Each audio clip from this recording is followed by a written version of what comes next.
টাঙ্গাইলের মধুপুরী উপজেলা প্রশাসন ও থানা পুলিশের যৌথ অভিযানে শহরের গুরুত্বপূর্ণ রাস্তার পাশে অবৈধ স্থাপনা উচ্ছেদ করা হয়েছে। সোমবার বিকেলে অভিযান পরিচালনা করেন মধুপুর উপজেলা সহকারী কমিশনার ও এক্সিকিউটিভ ম্যাজিস্ট্রেট মোহাম্মদ নঈম উদ্দিন।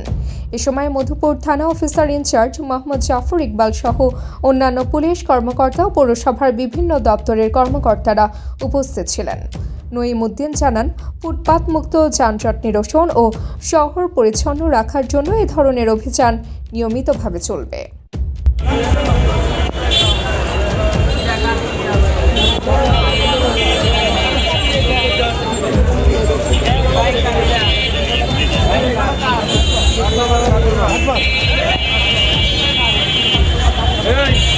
শুক্রবার আর মঙ্গলবার ছাড়া আসবেন না আপনারা। শুক্রবার আর মঙ্গলবার ছাড়া